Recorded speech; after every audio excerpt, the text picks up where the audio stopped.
Welcome to Dewdrops. My name is Beth. Oh my gosh, we've got such a fun tutorial today. All these pieces are so simple to do. You'll be amazed once I show you. So let's get started. Yeah, my technical piece of equipment. Actually, I'm sure a lot of artists use this type of stuff. But you find a size that you like and you make your bezel with it. And we're just doing an open back bezel. It's just very simple. And the teardrop, the dewdrop is my thing. I love that look. So you cut it off evenly. And to adjust it, you can just use your finger and then wiggle it back and forth to make it lay even. And then we're just putting it on some tape. Now we're going to make the inserts. These are so simple to make. It's very, very basic. You're just mixing a pigment, if you want a pigment, glow powder, just whatever you like, or just clear. And then just put it into the mold and cure it.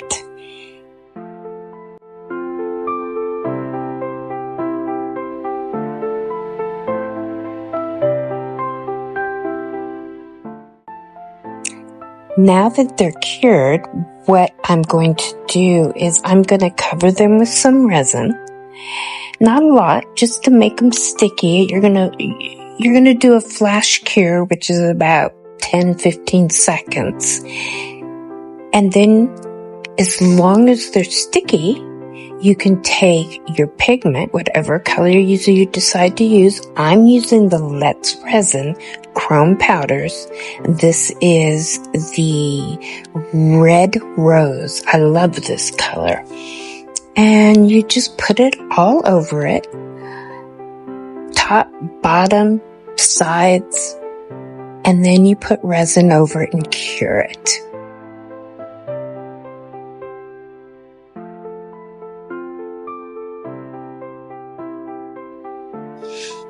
Now that that's done, we put those aside for now. And what we're doing is we're cutting apart some open back bezels that are very, very thin. They're designed for earrings.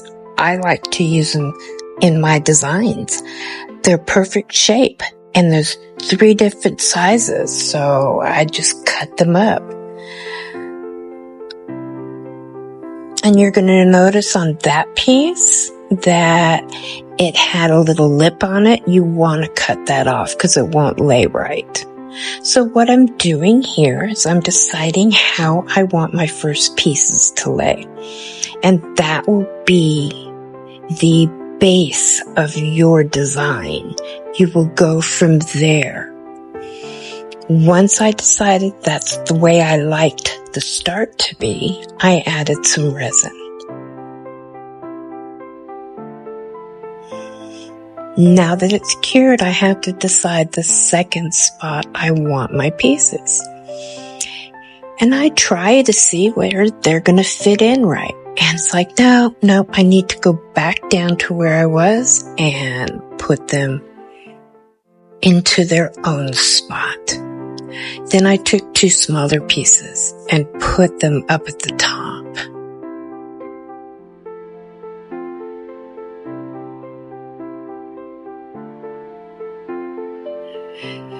And you just kind of adjust them and add more pieces to what you want it to look like. I kind of like, a spiral graph. And it goes around and it goes over itself and it gives you this intricate design. That's what I'm more or less going for. Some like simpler, some like more craziness. You can go as far as you want with this. There is no rules. Then I put my layers down.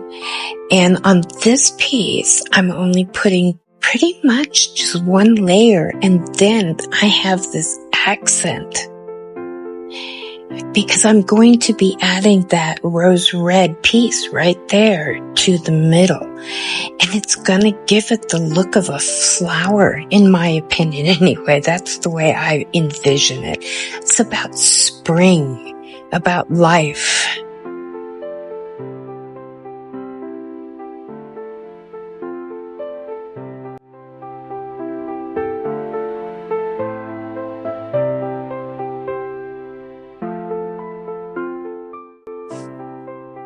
You will notice as I am putting this insert piece on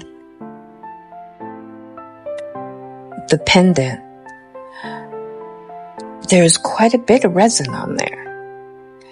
You want to cover, because this is the front. This is not the back. This is the front.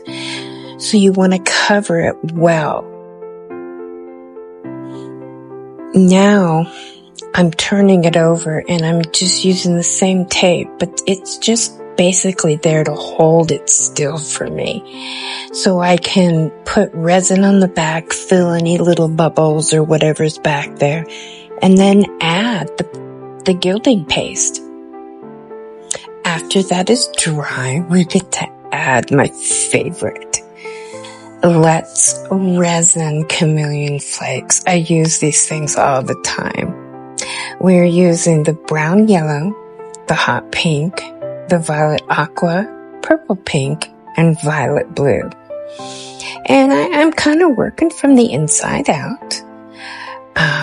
But I'm using a very small amount of the intense colors like this hot pink. I want it to be one of my base colors, but not taking over. So as I add each layer, I kind of go from the inside and get thinner as I go out. And then I bring more of my blues to the edge.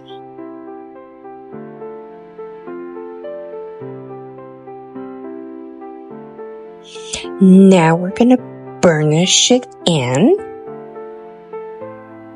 and put some resin over it. You'll have to forgive my silly little cup there. It's all cured resin in it. I needed something to hold it so it didn't move it all over the place. Yeah, it didn't work. Anyway, now we're going to put on the Let's Resin Chrome powder in the royal blue. I love this color. It is so pretty. I love all the colors. I can't help it. Anyway, we give the back a good cover. Now we're going to make the bail. And you just twist your wrist and make a circle, one on top of the other, not next to each other, as you see there. And you're going to want to make it 1.5 or 2 times. It just makes it stronger. Now see how I put the pliers right there at the neck? And I push it back. I push it back against my finger. Just a little bit, just to give it a crook. And now we're going to attach it to the pendant. I like doing it this way because then you know exactly where your pendant's going to lie on your bail. You know it's straight. And especially if you want to put it in a different spot, so you know it's in the exact spot that you want. I put a little resin on it, and then I put my pendant on top of the bail. It usually holds it pretty good. Sometimes you have to fiddle with it, but it usually holds it. I drop a couple drops of resin right there at the connection. And then once it's cured, I turn it over, and I've got a little handle there, and I just put the resin on the back to secure it in, as well as to finish it off. And you're going to see me moving it back and forth. And what I'm doing when I do that is controlling the resin. I know it looks silly, but it really does work.